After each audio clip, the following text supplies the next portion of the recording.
Give to Caesar what is Caesar's. In the Gospels, there's a profound moment when Jesus faces a cunning question intended to trap him. This account is captured in Mark 12 verses 13 to 17. The Pharisees and Herodians, two groups usually at odds due to the tension between Rome and Israel, unite with the purpose of incriminating Jesus. They approach him and ask, "Is it right to pay the imperial tax to Caesar or not? Should we pay or shouldn't we?" It's a no-win question. A yes would discredit him as the Messiah among Jews expecting a liberator from Rome, while a no would mark him as a threat to the empire. Jesus, perceiving their intent, asks for a denarius and inquires, "Whose image is this? And whose inscription?" They answer, "Caesar's." He then delivers a brilliant response. Give back to Caesar what is Caesar's and to God what is God's. This reply neutralizes the threat by acknowledging both Caesar's and God's authority, while subtly turning the tables on his challengers. Jesus uses the word image, referring to Caesar's image on the coin, suggesting it rightfully belongs to him. But then he implies that since humanity bears God's image, our very lives belong to God. Thus, just as the tribute to Caesar is an annual duty as long as he reigns, our devotion to God should be continuous, a lifelong tribute to our Creator who reigns eternally, the prophet who lived his message.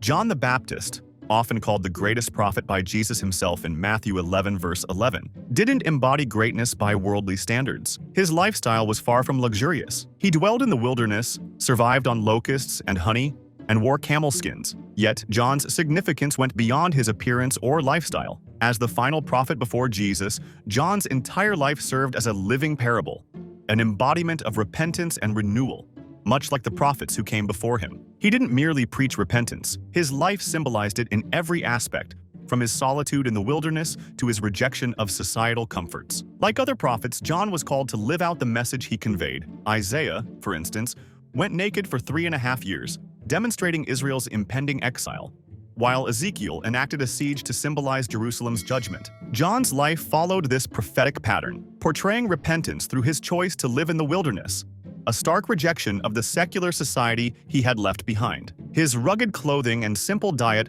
underscored his dedication to God, symbolizing the discomfort often inherent in spiritual sacrifice. This powerful symbolism meant that anyone seeking baptism from John had to journey into the wilderness, physically leaving their comfort and security behind, a metaphor for repentance. God gave John the wilderness, representing repentance and baptism, symbolizing the cleansing of sins, making his life a profound, dynamic parable that prepared people for the coming of Christ. Elijah's confrontation with Baal.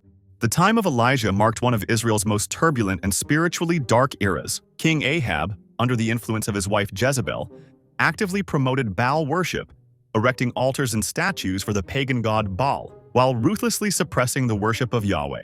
Baal, originally from Jezebel's homeland of Sidon, was celebrated as the god of rain and fertility, a reputation that made his presence in Israel seem particularly vital. Jezebel even went as far as to employ 450 prophets to spread Baal's influence, solidifying his worship among the people. But God had plans to reveal Baal's impotence in a way that the entire nation would witness. In 1 Kings 17 verse 1, Elijah, God's prophet, boldly declared to King Ahab that there will be neither dew nor rain in the next few years except at my word, setting off a 3-year famine. This wasn't merely a punishment for Israel's apostasy. It was a direct challenge to Baal. As the supposed god of rain, Baal's power was rendered utterly ineffective by the drought, showcasing his inability to respond. Elijah's declaration positioned Yahweh as supreme, laying the groundwork for a spectacular showdown on Mount Carmel. In the infamous contest, Elijah called on God to ignite a water-drenched altar, proving Yahweh's authority over all creation while humiliating Baal's prophets and worshippers. This dramatic moment emphasized that only Yahweh could command nature, exposing Baal as powerless and reinforcing the truth that God alone held sovereignty over Israel's land, sky, and people. The replacement of Judas.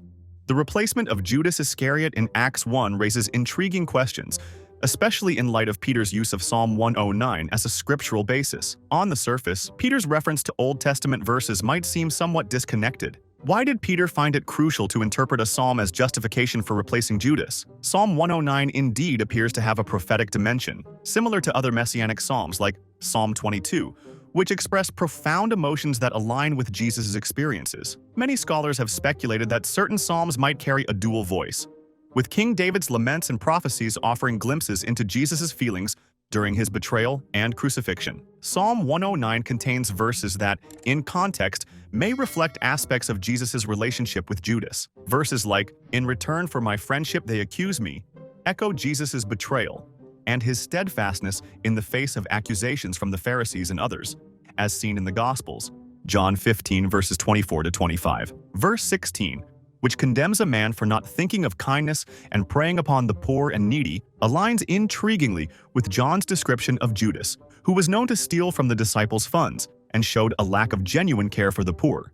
John 12 verses 4 to 6. If Psalm 109 can be viewed as a prophetic psalm pointing to Jesus' sufferings, then the passage might reveal a subtle foretelling of Judas' actions and ultimate replacement, lending deeper meaning to Peter's decision to find a successor. The woman who touched Jesus. The story of the woman who suffered from a bleeding disorder for 12 long years, as described in Mark 5 verses 25 to 34 and Luke 8 verses 43 to 48, is often read as a powerful tale of healing and faith. She had spent all her resources on various treatments, yet none had brought relief. Her suffering was not only physical but also social and spiritual. According to Jewish law, a woman experiencing prolonged bleeding was considered ritually unclean, Leviticus 15 verses 25 to 27, and anyone who touched her would likewise become unclean. For this woman, seeking out Jesus in a bustling crowd was a significant risk. She knew that her touch could render Jesus ceremonially impure under the law. However, her desperation and faith drove her to reach out, believing that even a touch of his garment might heal her. But there is an even deeper meaning. Numbers 15 verses 37 to 41 describes tassels, or tzitzit, on the corners of Jewish garments, serving as reminders to follow God's commandments and live a life consecrated to Him. Interestingly, the Hebrew word for corners